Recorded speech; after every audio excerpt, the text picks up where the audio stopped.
Assalamualaikum warahmatullahi wabarakatuh. Kami dari kelompok 1 akan mempresentasikan hasil diskusi kami terkait pengendalian penyakit tanaman semusim komoditas kedelai. Sebelum mempresentasikan hasil diskusi kami, eh, akan memperkenalkan tiap anggota dari kelompok kami. Yang pertama yaitu saya sendiri, Rifan Darmawan. Yang kedua, Pemi Filosofi. Yang ketiga, Farika Aretama Pujiarini. Yang keempat, Ahmad Nur Rohim. Dan yang terakhir, Nita Amalia Dewi.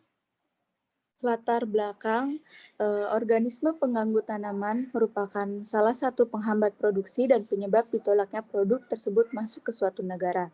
Organisme pengganggu tanaman secara garis besar dibagi menjadi 3, yaitu hama, penyakit, dan gulma. Penggunaan pestisida yang kurang bijaksana seringkali menimbulkan masalah kesehatan, pencemaran lingkungan, dan gangguan keseimbangan ekologis. Resistensi hama sasaran, gejala resurgensi hama, terbunuhnya musuh alami, serta mengakibatkan peningkatan residu pada hasil. Pelaksanaan program pengelolaan penyakit tanaman terpadu atau PTT merupakan langkah untuk menjaga kelestarian lingkungan serta pengelolaan sumber daya alam yang berkelanjutan untuk memberikan manfaat antar waktu dan antar generasi. Selanjutnya pengelolaan penyakit tanaman terpadu.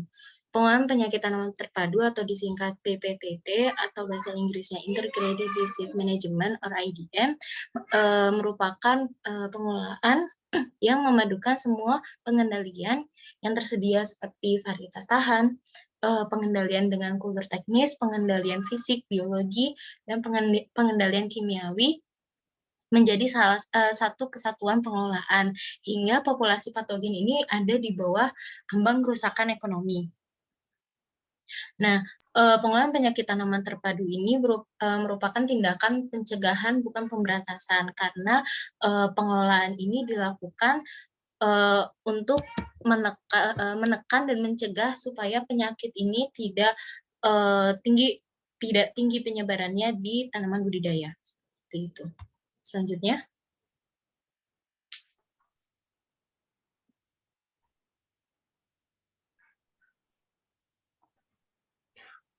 Untuk berikutnya yaitu pengendalian penyakit tanaman kedelai secara terpadu, yaitu penyebab penyakit oleh dan mikroplastik. Itu penyebabnya penyakit yaitu antara angin, percikan air, aliran air, terus juga tanah, dan juga terinfeksi vektor khususnya. Terus alat-alat pertanian juga mengakibatkan beberapa jamur atau spora dari jamur itu terbawa di alat-alat pertanian itu, sehingga nanti kalau misal di musim tanam berikutnya itu nanti saat olah lahan itu akan mengakibatkan spora itu jatuh di lahan dan nanti akan mengakibatkan spora itu berkecambah di situ untuk menginfeksi inangnya. Beberapa contohnya itu di kedelai juga terlihat di benihnya. Itu. Oke teman-teman, di sini bisa dilihat ya. Di sini ada bercak warna ungu atau disebut dengan Coryscospora kikuchi. Ini dokumen saya ambil dari kegiatan kuliah kerja profesi. Di sini sudah terlihat jelas bahwa yang di sini sudah terinfeksi. Ini merupakan fase-fasenya yang di sini ada tanaman yang terinfeksi dan di sini ada benih yang terkena Coryscospora kikuchi ini. Dan nanti lama-kelamaan itu akan pecah bijinya. Terus untuk berikutnya ini ada virus atau apa sering disebut dengan SMV. Terus ini nanti ada gejalanya itu seperti kayak terbakar di bagian bijinya itu ada warna hitam, gitu teman-teman. Untuk penyakit virus pada kedelai juga ada soybean jet virus. Untuk berikutnya.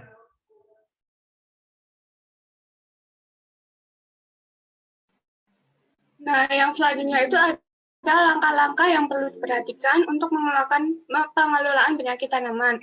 Nah, itu ada 4, meliputi menentukan jenis-jenis penyakit tanaman kedelai. Nah, itu bisa dilihat disebabkan dari jamur, bakteri, atau parasit. Kemudian menentukan batas unit yang dikelola penyakitnya. Nah, itu tuh lebih efektif dikendalikan dalam wilayah yang luas sekalian. Kalau dari yang sedikit-sedikit itu malah menambah biaya. Kemudian strategi pengelolaan penyakit tanaman Dan selanjutnya pengamatan. Nah, pengamatan ini dilakukan untuk menentukan langkah pengendalian yang tepat. Nah, itu bisa dilihat dari intensitas serangannya. Next.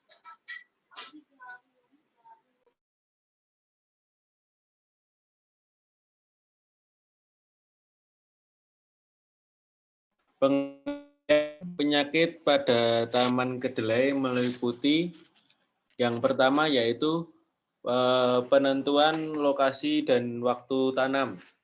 Nah, penentuan lokasi dan waktu tanam kedelai itu kan karena kedelai menghendaki kondisi tanah dan iklim yang sesuai agar tumbuh optimal, di mana pertumbuhan yang optimal membuat tanaman mempunyai ketahanan terhadap penyakit yang baik. Tanaman yang tumbuh di bawah naungan lebih rentan terinfeksi beberapa patogen. Waktu tanam yang tidak serempak dan tumbang tindih dapat mengakibatkan penumpukan hama dan penyakit. Tersedianya tanaman inang sepanjang tahun meningkatkan sumber inokulum maupun vektor penyakit virus di lapangan, sehingga intensitas serangan penyakit virus pada tanaman kedelai meningkat dari musim ke musim. Dan pergiliran tanaman kedelai dengan tanaman yang bukan inang penyakit karat dan menanam kedelai secara serempak pada awal musim atau awal musim hujan dapat mengurangi intensitas serangan penyakit karat. Lalu yang kedua adalah penanaman varietas tahan. Menanam varietas tahan adalah cara yang murah, efektif, dan kompatibel dengan cara pengain dan mudah diadopsi oleh petani. Strategi pengembangan tanaman tahan sebaiknya yang berketahanan lama, lebih-lebih untuk tanaman kedelai yang ditanam luas oleh petani kecil, serta memiliki nilai ekonomi yang rendah.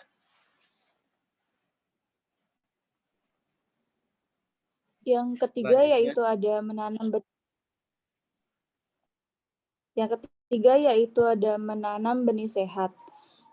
Beberapa patogen yang menyahui dapat terbawa dari benih serta ditularkan melalui benih yang dihasilkan dari tanaman sakit, yaitu ada Coletotrichum lindemuthianum, Dematium sp, Cercospora kikuchi, soybean mosaic virus atau SMV, virus atau SSV.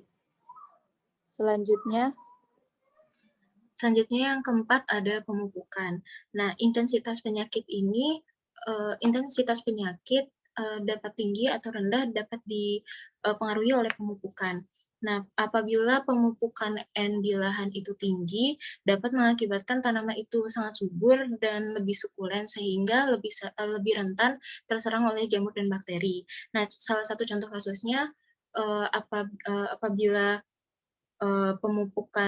pupuk daun disemprot sebanyak 5 kali dan dalam selang waktu 10 hari, itu dapat menurunkan infeksi dan daun gugur akibat dari jamur karat sebesar 70% dan 45 hingga 60%.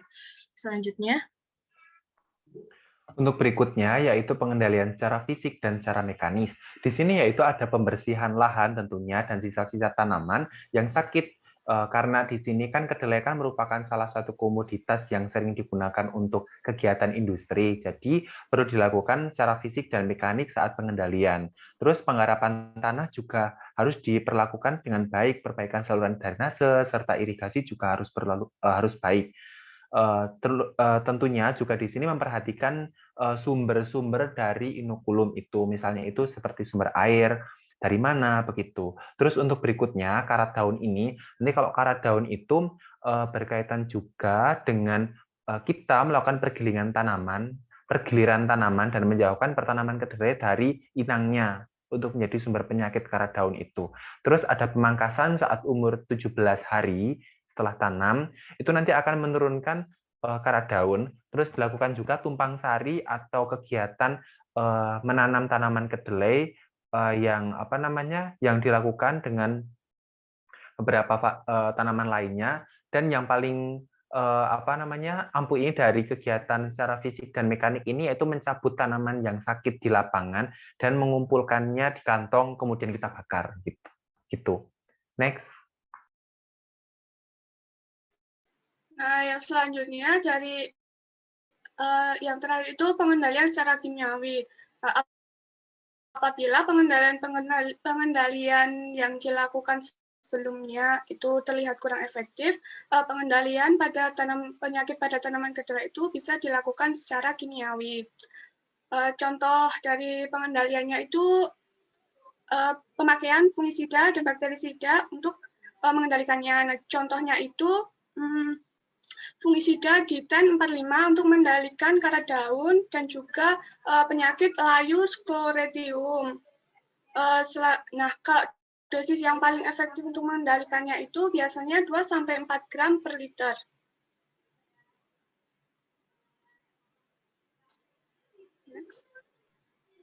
Kesimpulannya itu pengendalian penyakit terpadu dilakukan dengan pendekatan untuk pengendalian organisme pengganggu tumbuhan atau OPT dan patogen yang didasarkan pada pertimbangan ekologi dan efisiensi ekonomi dalam rangka pengelolaan agroekosistem yang berwawasan lingkungan berkelanjutan. Pada tanaman kedelai, penyakit dapat dikendalikan secara terpadu dengan beberapa cara seperti penentuan lokasi dan waktu tanam, penanaman varietas tahan, nanam benih sehat, pemupukan, pengendalian secara fisik dan mekanis, serta pengendalian secara hayati dan pengendalian secara kimiawi. Sekian presentasi dari kelompok kami, kurang lebihnya mohon maaf. Assalamualaikum warahmatullahi wabarakatuh.